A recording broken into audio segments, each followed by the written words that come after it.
এই family card কিন্তু স্বপ্ন না, এটা হচ্ছে পরিকল্পনা।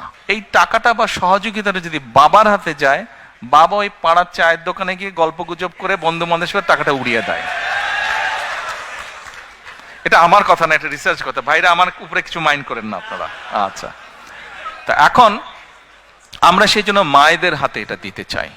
আসুন এবার ফ্যামিলি কার্ডটি কি আমরা সংক্ষেপে বিবেচনা করি, দেখি আমরা। এটি আমরা যে ব্যাংক কার্ড ব্যবহার করি, এটি ব্যাংক কার্ডের মতন একটি কার্ড। এখন এই কার্ডটি আমরা কাকে দেব?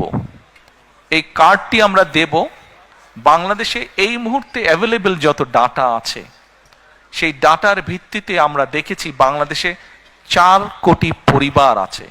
সেটি আমার পরিবার, আপনার পরিবার, একজন কৃষকের পরিবার, একজন ইমামের মসজিদের ইমাম সাহেবের পরিবার, একজন প্রাইমারি স্কুল শিক্ষকের পরিবার, একজন ক্ষুদ্র মুদির দোকানদার, একজন রিক্সা চালক, ভ্যান চালক, যেভাবেই আপনি ধরেন বাংলাদেশে 4 কোটি পরিবার আছে।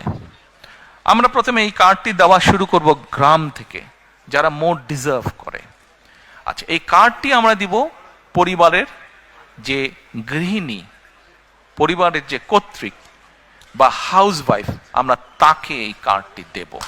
আচ্ছা, আস্তে তালি পরে তালিয়া পরে কার্ডটি আমরা তাকে দেব।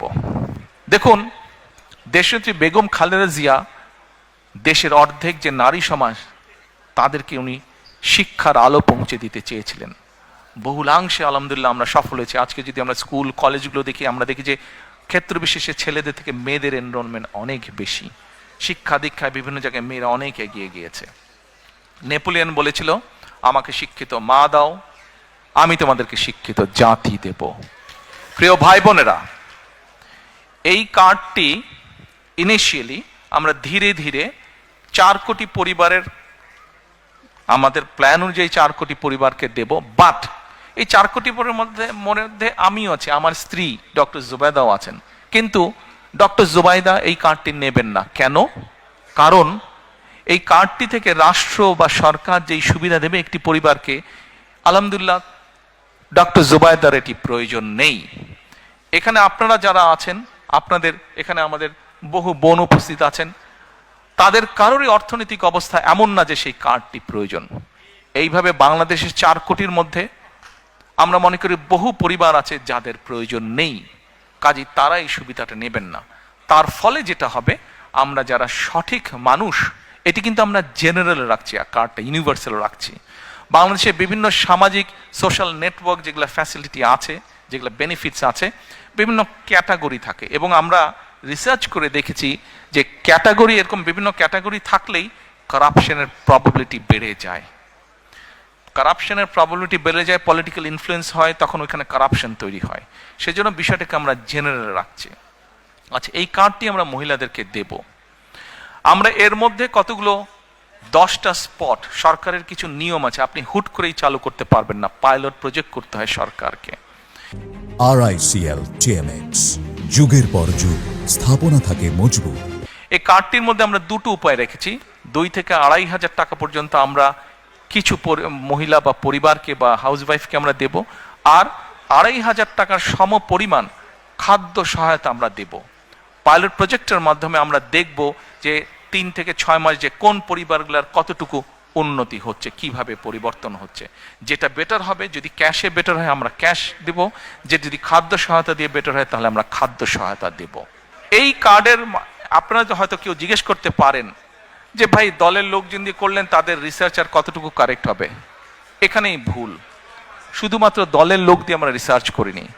এই সবের কাজে, এই ধরনের কাজে যারা এক্সপার্ট আছেন, এক্সপার্টিজ আছেন, যারা প্রফেশনালস আছে, এরকম একটা টিম দিয়ে আমরা এই কাজটি তৈরি করেছি। এবং এটার বাজেট কোথা থেকে কিভাবে আসবে সেটিও আমরা বাজেটের যে সকল কাগজপত্র পাবলিক ডকুমেন্ট হিসেবে উপস্থিত আছে, সেখান থেকে আমরা সবকিছু বের করেছি কিভাবে আমরা এগুলা চালু করব। কাজে ওই প্রাইমারি কাজগুলো আমরা শেষ করেছি। এখন এটা লক্ষ্য বা উদ্দেশ্য কি, কেন আমরা করছি, আসেন আপনি চিন্তা করে দেখুন। একজন কৃষক বা একজন মসজিদের ইমাম সাহেব বা মুয়াজ্জিম সাহেব, তার পরিবারের হাতে যখন আপনি এই কার্ডটি দিবেন, প্রথম 6 মাস কিছু হবে না, প্রথম 2 বছরও কিছু হবে না, 3 বছরও কিছু হবে না, বাট 5 বছরের মাথায় গিয়ে কি কি পরিবর্তন হবে সেটা একটা চিত্র আপনাদের সামনে আমি তুলে ধরি, একটা পিকচার তুলে ধরি। সেই পিকচারটি কি? সেই পিকচারটি হচ্ছে, রিসার্চ বলে, এখানে ভাইদের সংখ্যা বেশি, দয়া করে কেউ মাইন্ড করবেন না আমার উপরে, যে কথাটি আমি এখন বলতে চাচ্ছি দয়া করে কেউ মাইন্ড করবেন না আমার উপরে, বাট এটা আমার কথা না, এটা রিসার্চের কথা। রিসার্চ কি বলে, যখন পরিবারের স্ত্রীর হাতে আপনি একটা অর্থনৈতিক সহযোগিতা দিবেন, স্ত্রী তখন কি করে, এই সুবিধাটা সে তার সন্তানদের লেখাপড়া এবং স্বাস্থ্যের পিছনে প্রথমে সে খরচ করে। রিসার্চ বলে এই টাকাটা বা সহযোগিতাটা যদি বাবার হাতে যায়, বাবা ওই পাড়ার চায়ের দোকানে গিয়ে গল্পগুজব করে বন্ধু বান্ধবের টাকাটা উড়িয়ে দেয়।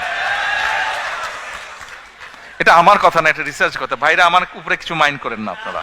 আচ্ছা, তা এখন আমরা সেই জন্য মায়েদের হাতে এটা দিতে চাই। মা এই অর্থটা দিয়ে তার সন্তানদের স্বাস্থ্য যেরকম খেয়াল রাখতে পারবে, একই সাথে সে তার লেখাপড়া, বাচ্চাদের লেখাপড়ার দিকে মনোযোগ দেবে।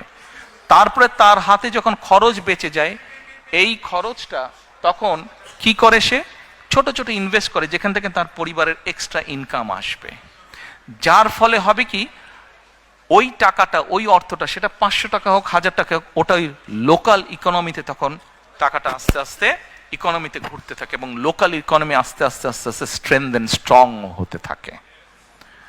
প্রিয় ভাই বোনেরা, চিন্তা করে দেখেন, আপনার গ্রামে এরকম যদি 10টা পরিবার থাকে এবং একটা 10টা পরিবারের কে যদি আপনি আস্তে আস্তে কন্টিনিউ 5 থেকে 7 বছর একটা সাপোর্ট দিতে পারেন এরকম, তাহলে 7 বছর পরে কি সেই পরিবারটার চেহারা বর্তমানে যা আছে তা থাকবে? নিশ্চয় একটু তো বেটার হবে না? তাহলে একটা গ্রামে যদি 10টা পরিবার থাকে, সেই 10টা পরিবার যখন অর্থনৈতিকভাবে একটা শক্তিশালী অবস্থানে দাঁড়াবে, স্বাস্থ্য হেলথ ওয়াইজ যখন শক্তিশালী হবে এবং এডুকেশন ওয়াইজ যখন একটি গ্রাম শক্তিশালী হবে, তখন পুরো গ্রামটা একটা বেটার গ্রাম হবে। এইভাবে গ্রাম, এইভাবে উপজেলা, এইভাবে জেলা, এইভাবে বিভাগ, এভাবে সারা বাংলাদেশ এক সময় গিয়ে একটা স্ট্রেংথেন অবস্থায়, শক্তিশালী অবস্থায় দাঁড়াবে। এই হলো ফ্যামিলি কার্ডের গল্প।